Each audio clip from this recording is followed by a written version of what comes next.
అందరికీ నమస్తే. రాష్ట్రంలో ప్రస్తుతం కులాల పంచాయతీ నడుస్తుంది. కులాల పంచాయతీ తెర మీద తీసుకొచ్చింది ఇద్దరు వ్యక్తులు. ఒకటి సీఎం రేవంత్ రెడ్డి, రెండోది చింతపండు నవీన్ ఎమ్మెల్సీ. వీళ్ళిద్దరు ఈ కులాల పంచాయతీని తెర మీద తీసుకొచ్చి వాళ్ళ పబ్బం గడుపుకునే ప్రయత్నం చేస్తూ ఉన్నారు. నిజానికి సీఎం రేవంత్ రెడ్డి రెడ్డిలకు చేసింది ఏం లేదు, చింతపండు నవీన్ బీసీలకు చేసింది ఏం లేదు. కానీ ఆయన ఆన్లైన్ తీసుకొని అలజడి సృష్టిస్తున్నాడు. సీఎం రేవంత్ రెడ్డి కూడా ఈయన రెడ్డిల తరపున నేనే ప్రతినిధి అన్నట్లుగా బిల్డప్ ఇస్తున్నాడు.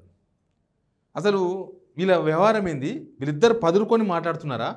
వీళ్ళిద్దరు కావాలని తెర మీద తీసుకొచ్చి అసలు ఇష్యూస్ను డైవర్ట్ చేసే ప్రయత్నం చేస్తున్నారా? దీని మీద మాట్లాడదాం. దీని మీద మాట్లాడకన్నా ముందు ఒక వీడియో చూపిస్తాను మీకు నేను. ఆ వీడియోలో ఎలక్షన్ కన్నా ముందు బెంగళూరులో జరిగిన రెడ్డి సంఘం మీటింగ్కు సీఎం రేవంత్ రెడ్డి అటెండ్ అయ్యాడు. అక్కడ ఆయన చేసిన కామెంట్స్, ఆ తర్వాత ఆయన ముఖ్యమంత్రి గారికి చాలా ఉపయోగపడ్డది ఆ వీడియో. తర్వాత మళ్ళీ ఇప్పుడు అదే సెంటిమెంట్ తెర మీద తీసుకొచ్చే ప్రయత్నం చేస్తున్నారు. ఇక ఆ వీడియో చూపించే కన్నా ముందు మీకు రిక్వెస్ట్ చేస్తున్నా, మీరు సిగ్నల్ టీవీ సబ్స్క్రైబ్ చేసుకోండి, బెల్ బటన్ కూడా నొక్కండి, సిగ్నల్ టీవీకి మద్దతుగా నిలబడండి. మీరు సబ్స్క్రైబ్ చేసుకున్నారని నేను అనుకుంటున్నా. ఇక వీడియో చూద్దాం. మీ పార్టీలను కాపాడుకోవాలన్నా, మీ పార్టీలను నిలబెట్టుకోవాలన్నా, మీ పార్టీలు ఎన్నికలలో గెలవాలంటే రెడ్ల చేతుల్లో మీ పార్టీని పెట్టండి. రెడ్లకు మీ పార్టీలు అవకాశం ఇవ్వండి. మీ పార్టీ ఏమన్నాడు? మీ రాజకీయ పార్టీలు నిలబడాలంటే రెడ్డిలకే పగ్గాలు అప్పగించాలి. ఇప్పుడు కాంగ్రెస్ బీసీకి అప్పగించింది, మరి కాంగ్రెస్ పార్టీ పోతుందా? చాలా పార్టీలకు రెడ్డిలు లేరు. బీజేపీకి కిషన్ రెడ్డి ఉన్నారు, బీఆర్ఎస్కి కేసీఆర్ ఉన్నారు, బీఎస్పీకి ఎవరో ఉన్నారు, ఇంకో పార్టీకి ఎవరో ఉన్నారు, ఎంఐఎంకి అసదుద్దీన్ ఓవైసీ ఉన్నాడు. అప్పుడు ఆయన చేసిన కామెంటు, దానివల్ల రెడ్డిలను నిజంగానే రెడ్డిలందరూ కూడా రేవంత్ రెడ్డి లైన్లో పోయినారు. ఆయన ముఖ్యమంత్రి కావడానికి రెడ్డిలు సహకరించారు. రెడ్డిలు ఈసారి రేవంత్ రెడ్డి ముఖ్యమంత్రి అవుతాడు కావాలి అని గ్రామాల్లో ఓట్లు వేయించారు. ఇప్పుడు వాళ్ళందరికీ ముఖం చెల్లకుండా చేసినారు, అది వేరే విషయం. ఇప్పుడు ఎవరైతే ఊళ్ళలో ఓట్లు వేయించారో ఇప్పుడు వాళ్ళెవరు వాళ్ళ ముఖం ఎత్తుకొని తిరిగే పరిస్థితి లేదు వీళ్ళు చేసిన ఘనకార్యాలకి. మళ్ళీ ఇప్పుడు కొత్తగా స్టార్ట్ చేసిండు ఈయన. మొన్న ఏమన్నాడు? గాంధీభవన్లో జరిగిన మీటింగ్లో, నేను ఆఖరి ముఖ్యమంత్రి అయినా సరే, దానికి కౌంటర్ కూడా చెప్పిండ్రు కదా, కాంగ్రెస్ ఆఖరిసారి గవర్నమెంట్ ఇదే అయి ఉండొచ్చు, లేకపోతే రేవంత్ రెడ్డికి ఇదే చివరి అవకాశం అయి ఉండొచ్చు. ఎందుకంటే సీఎంలు ఎవరవుతారు ఏంది అనేది ఆ రాజకీయాలు అప్పుడున్న సిచ్యువేషన్ దాన్ని బట్టి డిపెండ్ అయి ఉంటుంది. ప్లస్ ఈయన రెడ్డిలకు చేసింది కూడా ఏం లేదు. ఊర్లలో పోతే రెడ్డిలకు రుణమాఫీ కాలేదని చెప్తున్నారు. రైతు భరోసా విషయం కూడా నష్టపోతున్నది రెడ్డిలే అంటున్నారు. ఇట్లా రేవంత్ రెడ్డి అసలు ఒరిజినల్ రెడ్డి మా రెడ్డి కాదు అనే స్టేజ్కి వచ్చింది తెలంగాణలో. కమ్మారెడ్డి అంటున్నారు ఇంకా కొంతమంది. ఈయన కమ్మారెడ్డి ఎందుకంటే ఒక ముఖ్యమంత్రి హోదాలో ఉన్న తర్వాత ఏ కుల పార్టీలకు కుల సంఘాల మీటింగులకు పోవద్దు, కానీ కమ్మ సంఘం మీటింగ్ మాత్రమే పోయింది, వేరే దానికి పోలే. అక్కడ పోయి కమ్మలను అమ్మ అన్నాడు, కమ్మలంటే అమ్మ అన్నాడు. మరి మిగతా వాళ్ళందరూ అమ్మలు కాదా? అన్ని కులాల్లో అమ్మలు ఉన్నారు.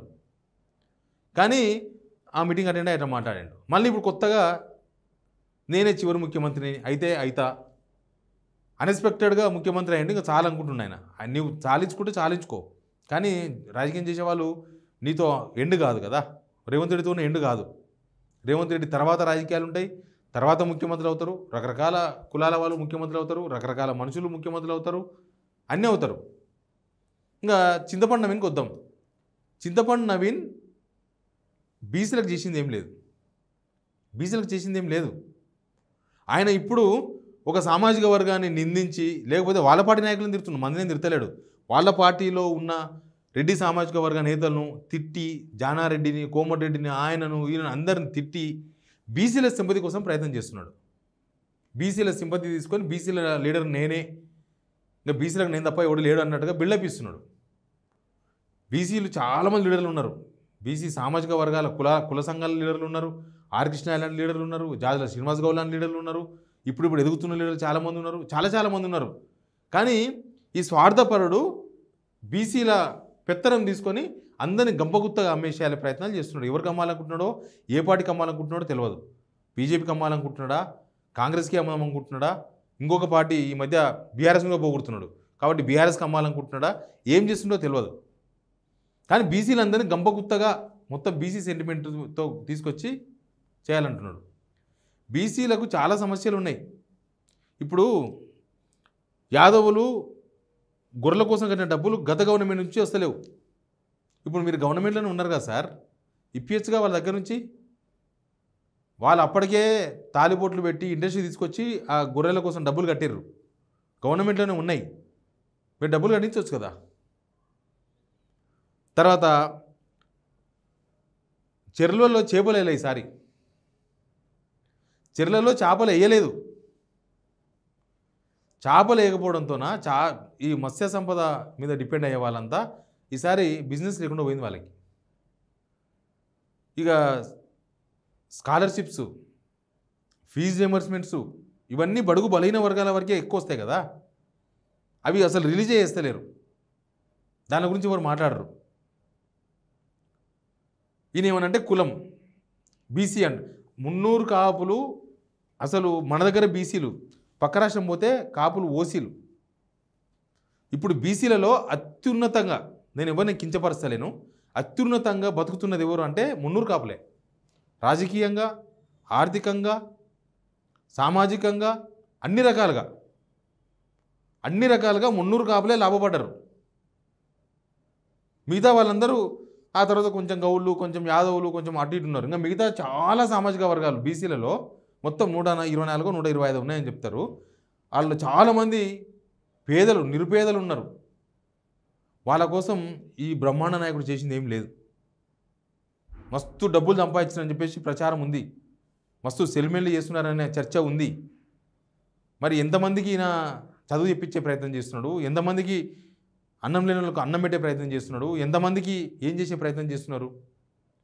రేవంత్ రెడ్డి రెడ్డిలకు చేసింది లేదు, ఈ చింతపండు నవీన్ అనే వ్యక్తి బీసీలకు చేసింది లేదు. డబ్బులు సంపాదించడానికి రాజకీయాలకు వచ్చారు అందరూ. అంతకుముందు డబ్బులు సంపాదించారు, తర్వాత డబ్బులు సంపాదించుకొని ఇంకా డబ్బులు ఎక్కువ సంపాదించుకొని ఇంకా మోర్ డబ్బులు సంపాదించుకొని వాటిని కాపాడుకోనికే ఈ రాజకీయాలను, కుల రాజకీయాలను తెర మీద తీసుకొచ్చినరా. వీళ్ళిద్దరు పదురుకొని చేస్తున్నారా. ఇక్కడ రేవంత్ రెడ్డి సక్సెసే, అటు చింతపండు నవీన్ సక్సెసే. ఆయన బీసీ అని పెట్టి కొంతమందిని పెట్టుకొని ఇదే బీసీ అని చెప్పుకొని తిరుగుతున్నాడు. కులగన్న విషయంలో అన్యాయం జరిగింది అందరూ మాట్లాడుతున్నారు, ఒక్కడు మాట్లాడతలేరు. ఆర్ కృష్ణ గారు మాట్లాడినారు, జాజల శ్రీనివాస్ అన్న మాట్లాడినారు, అందరూ మాట్లాడుతున్నారు. అందరూ అన్యాయం జరిగినప్పుడు ఎవరైనా మాట్లాడతారు. మేము మాట్లాడతలేమా? మేము కూడా మాట్లాడుతున్నాం. అవును, బీసీలకు అన్యాయం జరిగింది. కేసీఆర్ పాల్గొనలేదు కాబట్టి కులగన్నలో, లేకపోతే కేటీఆర్ పాల్గొనలేదు కాబట్టి తగ్గలే. వాళ్ళు ఓసీలు, బీసీలు కాదు. వాళ్ళు ఒకవేళ వాళ్ళు ఇంకా వాళ్ళ సామాజిక వర్గం వాళ్ళందరూ పాల్గొన్నారనుకో, ఇంకా ఓసీలది పెరుగుతుంది సంఖ్య.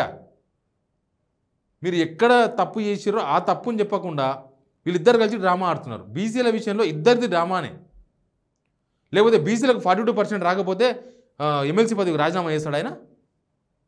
చట్టబద్ధంగా బీసీలకు 42% రాకపోతే, చట్టబద్ధంగా రాకపోతే రాజీనామా చేస్తాడా ఎమ్మెల్సీ పదవికి? చేస్తాడా? మరి ఆయన కాంగ్రెస్ పార్టీ నుంచి గెలిచింది కదా. కాంగ్రెస్ పార్టీ బీసీలకు అన్యాయం చేసినప్పుడు ఆయన బీసీలో ఎట్లా కొనసాగుతాడు? కాంగ్రెస్ పార్టీలో అన్యాయం చేసిందని ఈయన అంటాడు. ఈయన నేను చివరి ముఖ్యమంత్రిని అయితే అని ఈయన అంటాడు. ఎవరి సింపతి కోసం ప్రయత్నం చేస్తున్నారు వీళ్ళిద్దరు? ఎవరిని ముంచనికే ప్రయత్నం చేస్తున్నారు వీళ్ళిద్దరు కావాలని పదురుకొని. అందుకే రేవంత్ రెడ్డి ఎవరెవరు తిట్టాలనుకుంటున్నాడో వాళ్ళందరినీ ఈయనతో తిట్టిపిస్తాడు. రేవంత్ రెడ్డి ప్రత్యర్థులు ఎవరైతే ఉన్నారో వాళ్ళందరినీ టార్గెట్ చేసి ఈయన ద్వారా చేపిస్తాడు. ఇక రేపనాడు ఇంకా రేవంత్ రెడ్డి ఎవరిని తిట్టమంటే వాళ్ళని తిరుగుతారు, ఎవరిని తిరుగుతారు, ఏమైనా చేస్తారు. ఈయనకు కష్టం వచ్చిన ప్రతిసారి ఈయన నిలబడుతున్నాడు. మళ్ళీ రేవంత్ రెడ్డి బీసీయా? మళ్ళీ రేవంత్ రెడ్డి దగ్గర పోయి శాలువాలు కప్పి అదంతా ఎందుకు చేస్తున్నాడు అంటే, ఉదయం పూటనేమో తిట్టు, మధ్యాహ్నం పూటనేమో శాలువాలు కప్పి సన్మానాలు చేసుకుంటారా? వీళ్ళిద్దరు సేఫ్ కానికే అటు రెడ్డిలను ఇటు బీసీలను ఒకరు రెచ్చగొడతారు, ఇంకొకరు రెచ్చగొడతారు. మీకు నేనే లీడర్ అని ఒక ఆయన అంటాడు, మీకు నేనే లీడర్ అని ఒక ఆయన అంటాడు. ఇద్దరు ఎవరికి ఏం చేసింది లేదు. Please subscribe signal TV.